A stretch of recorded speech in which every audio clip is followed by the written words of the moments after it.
Yo, still bills, what's the deal, man? I gotta head out to this little. I gotta go get a physical and shit for this new job I'm about to start up with. And I might have to go pick up my. Nah, I don't think I'm gonna have to go pick Shorty up. I think wifey got hurt. But peep game, I wanna get into something right. And that's last night's fight with Jai Opetia. Man, listen, bro. Shout out to Jai Opetia. Shout out to Jai Opetia. People are still looking for reasons to nitpick at Jai Opetia. They feeling some type of way that the dude, and I don't think he should have fought for the Zuffa belt if we being real, because his stock is in the IBF strap. I don't know what the fuck Dana White and them is doing, and this once again is gonna give their detractors that much more fuel to throw on the fire as it pertains to them trying to move around the Ali Act and get rid of the belts or whatever and all that shit, man. So did it hurt their stock? I don't think it hurt their stock, but it is gonna cause a rift, and goddamn, y'all killing me. It is gonna cause some sort of a rift in the just in the within boxing spaces who feel threatened by Zuffa. So I don't think they should have allowed Jai to fight for that for a Zuffa belt, man. Y'all have a multitude of fighters over there who are never gonna see a championship belt or be in a position where they're to be prioritized for another champion to come along. They had Rayo. Rayo had a belt. He lost it, the immediate fight after he won it. They had what's my man name, Vosdick. These are fighters that's not gonna necessarily be getting they're not gonna. I don't think they're gonna get another title in their career. I don't think they're gonna get another title. Those are the fighters who should be fighting for the Zuffa belt, man, not Jai. Y'all just signed Noel McKaylian. The objective was to get a unification match for Jai, since he said Eddie Hearn wasn't able to make that shit happen for him. I don't get why y'all would allow this dude to drop the IBF strap. It's like, no, bro. He's already lost the belt before. He had to beat fucking Benavidez for the belt twice. Why would y'all allow him to, why would y'all not let him keep that belt, man? I don't think y'all should have let him fight for that Zuffa belt, but nonetheless, it is what it is, man. So here we are in the now.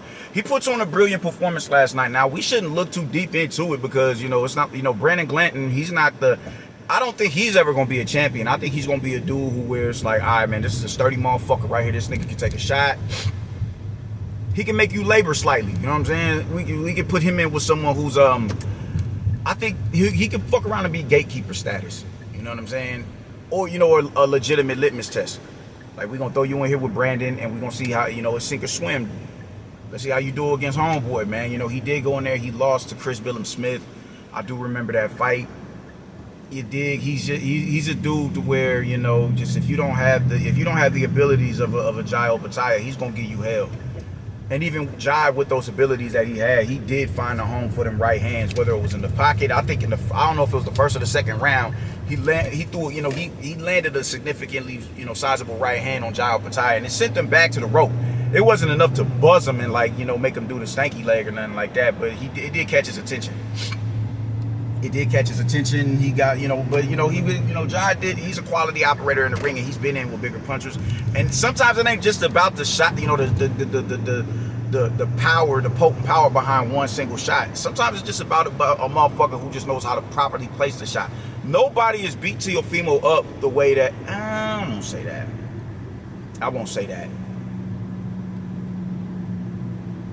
Because I think George Kambosos beat the shit out of Teofimo Lopez, man. He did. Well, it's safe to say that George Kambosos is a bigger puncher than Shakur Stevenson. Shakur Stevenson, damn it, I forgot my water jug.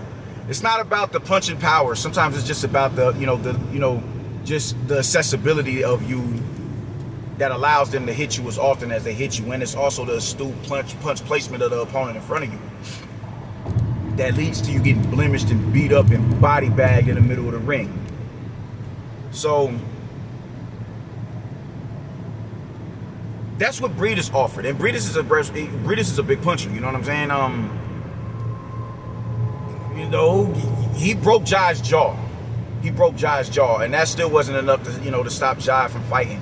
So a shot from from Glanton wasn't going to be able to, that wasn't going to be the shot to get him up out of there, man. But that shot it was a respectable shot, and he landed another shot in the clinch as well, a big shot that knocked all the sweat off of that dude's head. But nonetheless, he went there and did what he did, man. He one thing I noticed from him, he was punching in volume a lot more. Now, granted, he's not going to fight like that all the time.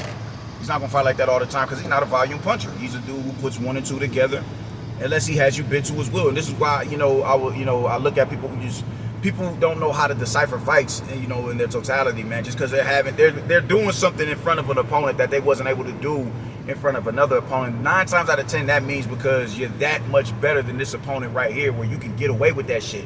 Earl Spence, when he fought Lamont Peterson was, he was done by that time. He was definitely done by that time. But because he was done by that time, and Earl was ascending, I started seeing Earl do in and out movements and cut ankles and everything. That's not Earl's game. That's not his game at all. But he was just that much more domineering over the opponent. He was able to get away with it. You do uncharacteristic shit in a fight with an opponent that you're that much better than, or you're fresher than, or you're just that much more talented than. That's just how it goes. So in this fight with Opetia and Brandon Glanton, man, he was able to put punches together, man, in succession with one another, man. We're talking 4 or 5 punch combinations. That's not his game. He doesn't do that. 1 and 2, get out. 1 and 2, get out. 1 and 2, get out. 1 and 2, get out. That's his game, and an occasional 3. So I'm not looking for him to be able to do that. He's not going to fight like that with everybody. He's not going to fight like that with everybody. And it also helped that, Brandon Glanton was coming forward. And just, there was no dimensions in this game like that. He cut the ring off real good, though. For all the flack that they give fresher fighters, he cut the ring off really good from his Jai, and he forced Jai to stay in the middle of the ring, pin him to the rope a lot of times. He cut the ring off really well. He just didn't have the skill to get the shots to where they needed to be. To where they needed to be placed. But it was a real good performance from Jai, man. Real good movement, impeccable movement. The lead uppercut was there. Everything was there, man. The body shots, he's really, really, really, really good with his body shots, man. He's really good with his body shots. The way he was putting them motherfuckers right up under the elbow. Right up under the elbow. I talked about Keyshawn Davis and Shakur Stevenson with how they land body shots when they just had their opponent bent to their will. He's, bent at the waist trying to protect his body, to where your average motherfucker wouldn't even think to put a body shot right there, because you worried about it, straying too low, and you hitting that dude in his ball sack. You feel me? They're finding a home for them uppercuts to the body. He did that really well last night, man. He did that really good. That was it was a spectacular display of boxing, because he was in there with somebody who just had no answer for him. No answer for him. He couldn't get, God damn it. He was in there with somebody who just didn't have an answer for him, man. And that's just how that goes. So, yeah, man, just great display of boxing. Great display of boxing. I think that's the best way to put it. That's the best way to put it. If he was to do that shit in front of, Zurdo Ramirez, he'd be getting an A+ on, just like a boxing lesson. It was a boxing lesson, but I think for you to A-grade an opponent, you have to be able to do it on the level of somebody who, a world level fighter. And I don't think Brandon Glanton's a world level fighter. No disrespect to the brother. It is, it's refreshing to see a brother in the, the cruiserweight division. It is, it definitely is, because it ain't that many of us up there, man. He beat Marcus Brown in his last matchup. Marcus Brown, salute to him, but I think Marcus Brown is passing as well. But salute to him. But one thing that's really been that's been blowing my high, and I don't even smoke, right, is I want to, I'm gonna switch gears a little bit, and we got to talk about David Benavidez, man. And I don't think I've given my my breakdown on how a fight with him and Zurdo is gonna go. We still, 2 months out from that. But one thing I'm noticing is this, man. People keep giving him extra credit for this. David Benavidez is getting a lot of extra credit predicated. He's getting a lot of extra credit for what it is that he does, attributes and abilities that he has in the ring, predicated on people's disdain for Canelo.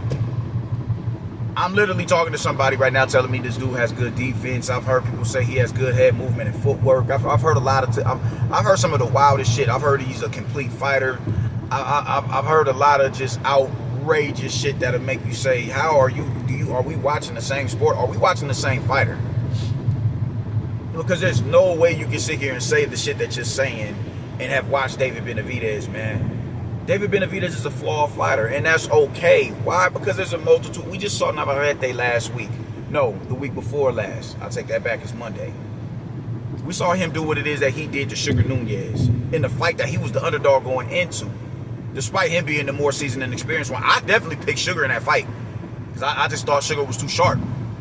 I was wrong as two left feet. Subriel Matias. His deficiencies got him to be a two-time champion. So just because a fighter is flawed, sometimes it's not about the nuances and the abilities and the attributes of a build-a-boxer type fighter. Sometimes that ain't what's gonna do it. Sometimes it's just somebody's will and determination, and they're good enough to where they can impose that will on you. Yo, this nigga driving like a bat out of hell. Damn. So when you look at that, there's no way you can sit here and definitively tell me that this dude is a complete fighter. And also, he hasn't been in with the best at 68 or 75. And we haven't even seen him debut as a cruiserweight yet. Y'all are already talking about he's going to go in here and beat the shit out of Opetia, who's a two-time champion in the division. He hasn't fought the best that there is out there, but it's a reason for that. And we know what that reason is. Zerto, we know what reason that is. He hasn't been in there with the best that the division has to offer. He hasn't even been in there with a Chris Smith. But that win over Maris Breedis, you know, that is way better than any other win that David has compiled thus far. That's just a fact. So, and we also know what his punching power is like up there at cruiserweight. And not only that, we know as far as a builder boxer goes, Jai Opetia is a fighter that you would not mind having one of your pupils study. Because he does so much, he does everything well in there. Does pocket fighting in there, man. Phone booth fighting. He moves. He has really fluid movement in there, man. Really good counter puncher. Astute punch placement, man. He has all of that shit. Good defensively. Good defense. He has all that at his disposal. There's three. All right, yeah, there's three right here. He has all that at his disposal. So when you talk about David being able to jump up there and do damage to Jai based on how he looked in there, you don't even know how David would look in front of the dude that Jai fought last night. Y'all don't know how David would look in there in front of a Chris Smith. Y'all ain't got a clue. Y'all don't have a clue. And this is what bothers me, man, because y'all are expecting him to be able to jump up and beat everybody with that same methodology that he beat other cats with who aren't better fighters than the dudes that he hasn't fought nobody on the level of Zerto Ramirez. He hasn't fought a better fighter than Zerto. And he damn sure ain't fought nobody better than Jai, even though Jai ain't fought nobody better. Well, nah, he has in Breeders. He has. But my point is, y'all have to stop giving this dude extra credit based on fighters that he's fought and how he's beat them, and gauge the opponent that he's beat. David doing what he did to Anthony Yarde, I didn't see it happening like that, but it did happen. Like I did say, I can see a stoppage because of his gas tank issues, but I wasn't banking on it. I'm not banking on it because I haven't really seen this dude punch with a certain level of authority to step on dude like that. But I did pick him to win. I definitely did pick him to win. But let's be clear about something. Him stopping Anthony Yarde is a culmination of Yarde's gas tank issues and David's pressure. And that's just a fact. Anthony Yarde fought with a style that he's not accustomed to fighting with. He's not a slickster. He's not a mover. He's not an IQ type nigga. He's just he's a seek and destroy type of dude. And he can occasionally walk you into a check left hook at a counter. He can walk you into a trap. That is his game. That is his game, man. He was able to go in here and keep David off balance enough to where it could command respect, and eventually in the middle of the fight, force the gesture out of David for him, yo, man, stop running and fight. Stand in the middle of the ring. Cut him open, blemish him and everything. Now, the fight only went 7 rounds. And Anthony Yarde maybe won 1. I think 2 would be a stretch. But it was just the IQ shit that he was doing in there that was muffling David Benavidez's offense, man. Pity pat punches, not really looking to set nothing up, but just see, just looking where, all right, cool, just get your hands going and force his hands to stay muffled. If his IQ was higher, he would have been able to place shots in the body while he was doing that. You dig? It's just little shit like that he was doing that was bothering David. Not to the point where it caused him to mentally unravel, but it was bothering him. Movement, mobility was aggravating him. Not to the point where it caused him to unravel, but he was expecting a shootout. Caleb Plant. When you watch the Caleb Plant fight, Caleb Plant kept that man isolated out of the first half of the fight. That is just a fact. You can maybe give David one round in the first 6 rounds. You can maybe give him one round. Maybe. But even then, if you give him one round out of 6, bro, that is because this dude is mobile. And it's not until his gas tank, the pace of the fight and his gas tank starts to catch up to him that forces Caleb Plant to start to simmer down with all the mobility. And it was a beautiful body shot that David snuck up in there to further take that man's legs from him. What's my point? Fighters with mobility are going to trigger David Benavidez.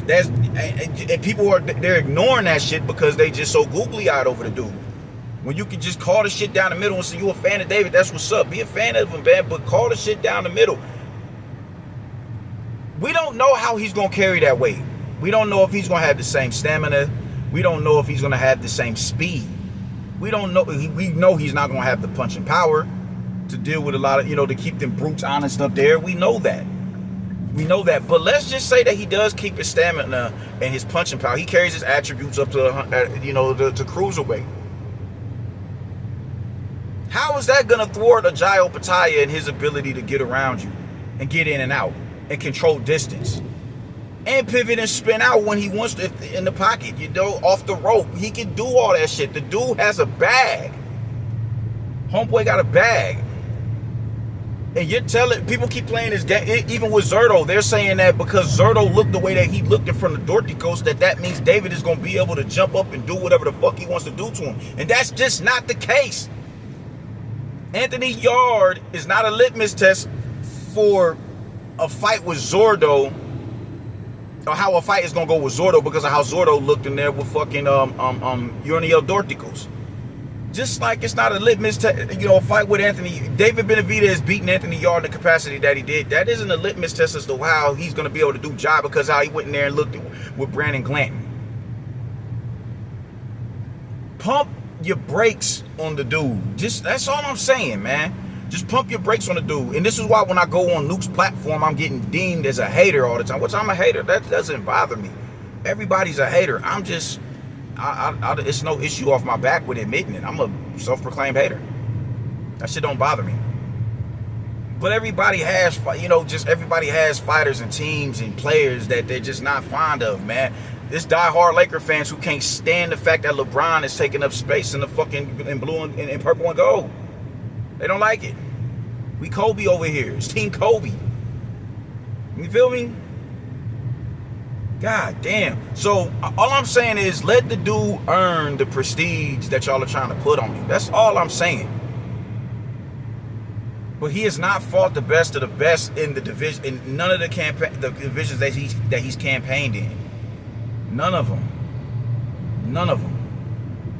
And even people are trying to put him on the pound for pound list. I'm like, how do you get on the pound for pound list for beating Anthony Yard all of a sudden, man? Like, what are we doing? What are we doing, man? What are we doing? Just pump your fucking brakes. That's all I'm saying. And how dare y'all say he gonna go up there and beat Jai because Jai looked the way that he looked in front of a durable fighter when we haven't even seen what David can do as a fucking cruiserweight. We don't know what his ceiling is if we're being real because he hasn't been in there with the who's who of the sport. He just hasn't. He hasn't.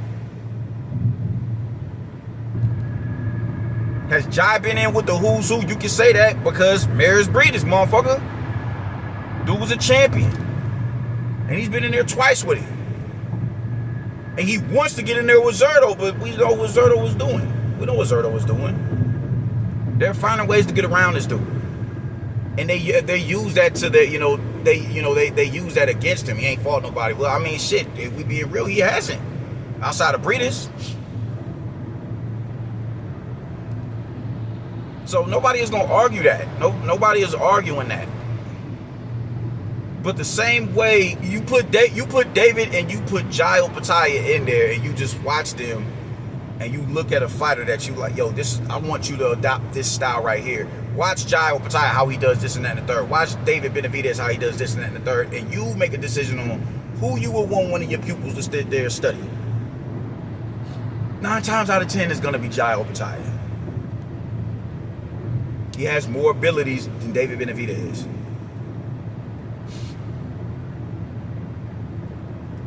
He didn't carry his power up to 175. He didn't. So he's gonna hit that. He's gonna hit that.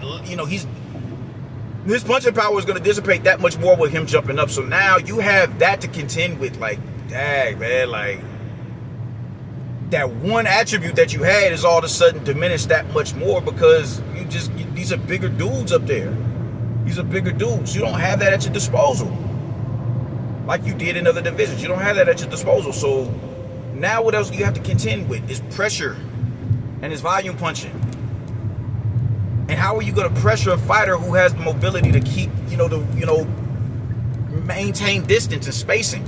How are you going to, what good is pressure fighting and putting punches together if you punch the volume punching creates countering opportunities? When you're in there with somebody who has mobility, when you're in there with somebody who is a really good counter puncher, and when you're in there with somebody whose gas tank is accustomed to that of the cruiserweight division, they don't have stamina issues. What else are you presenting? Nothing. You're dealing with fighters who are accustomed to fighting in a division.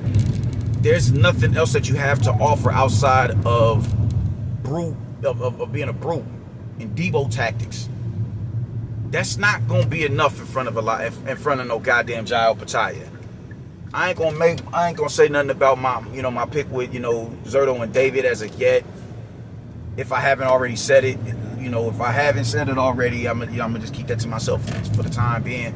But just stop with the goofy shit, man. Just stop with the goofy shit. That's all I'm saying. That's all I'm saying. David Benavidez is a good fighter, man. But y'all got to stop amping him to the point where it's like, yo, y'all sound outrageous saying the shit that y'all are saying. Just call it down the middle, man. Just call it down the middle and be honest about it.